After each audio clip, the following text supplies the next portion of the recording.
Joining me now to discuss is Florida Congressman Michael Waltz, along with California Congressman Mike Garcia. Gentlemen, welcome.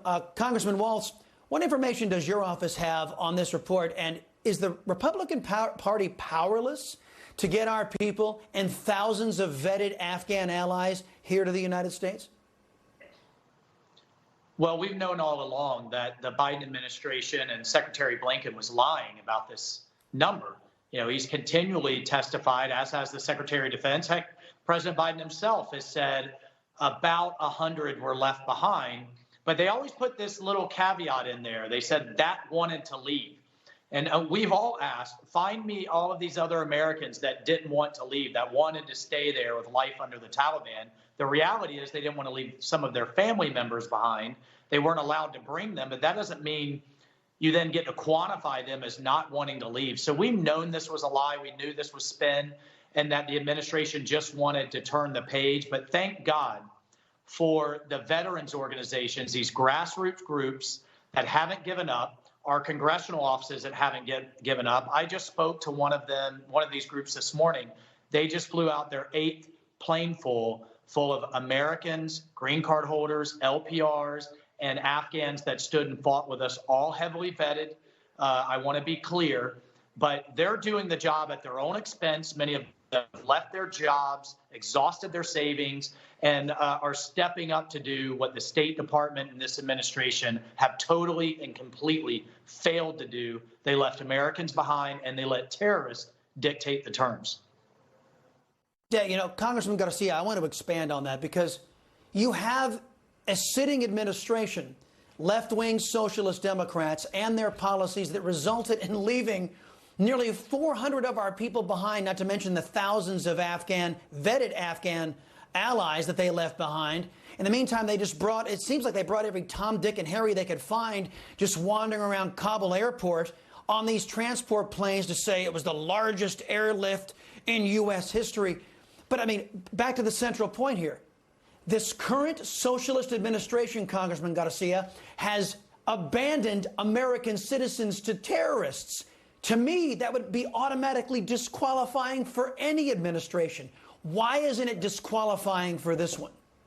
Well, it absolutely is in reality, Chris. And I think the American people are paying attention and understanding the travesty that this president is polling us through right now. These are crimes. These are attacks on the United States, just like any other form. He's costing Americans lives right now. And like Mike said, we've known since day one of the Afghanistan debacle that he and his administration were lying to us about this.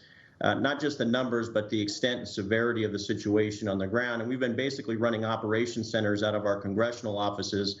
There's a handful of us that continue to do this to get not only our Americans out, but also our Afghan SIV partners, as well as our allies and their families out as well. This is a continuation of President Biden's campaign to give hope to the bad guys and punish the good guys, which are in this case are Americans. And it's a staggering world that we live in, where we leave Americans behind in Afghanistan. We have completely open borders for cartels. We have a dying supply chain. We have $29 trillion in debt. We have Pelosi wanting to have the IRS snooping on us. China shooting hypersonic weapons around the globe. And now we learn that Fauci is actually testing some of the stuff that he's pushing on beagles. He's like Cruella de Fauci in what he's doing. And our president, meanwhile, is out there riding his bikes, eating ice cream and not spending time in the White House and doing his job. This is literally giving hope to the bad guys instead of taking care of us.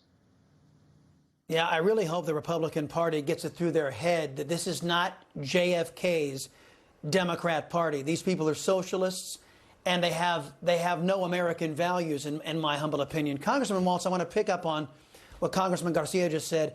Arrest Fauci is trending online over allegations that he's funded inhumane testing of dogs, puppies, at a lab in North Africa. Congressman, it was recently revealed that Fauci gave false testimony under oath over funding gain-of-function research in Wuhan. Lawmakers from both parties couldn't unite to hold him responsible for, the death of allegedly 700,000 Americans at the hands of the China virus. But these puppy charges has everybody up in arms. Doesn't that speak to a larger problem here of the values in the United States? Yeah, I mean, look, the puppy charges are sick if those turns out to be true.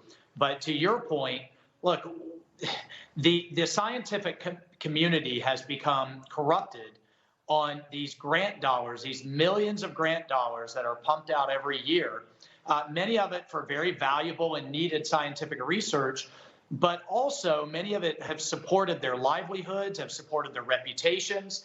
And that's why you saw Fauci's buddies in the EcoHealth Alliance, Danzig and others, immediately, as soon as this virus even showed its ugly head back in last February, start issuing letters saying it was a conspiracy theory to say anything but natural origin. And then what? You had your buddies in tech, their buddies in tech, then declare it a conspiracy theory and ban it on Facebook. Well, we know now that was all wrong.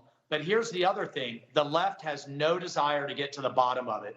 Pelosi has a select committee on COVID, and they have had zero hearings on COVID origin since the beginning of the pandemic. We were able to force one in my committee, Science and Technology, and the Democrats brought one of those scientists who said it was a conspiracy theory to say it came from a lab.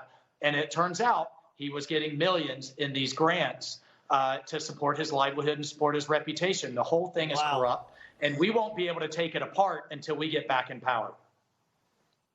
Well, Congressman Garcia, in the meantime, Biden has lost control. Another crisis of his making, the supply chains across our country. Backlog of cargo ships at ports, in particular out there on the West Coast in California. That's hit a record high. Now, one of these ships was actually just caught in some bad weather out there, causing containers to drop off, sink overboard, leading many to say, oh, there goes my Christmas. It's just sinking in the Pacific.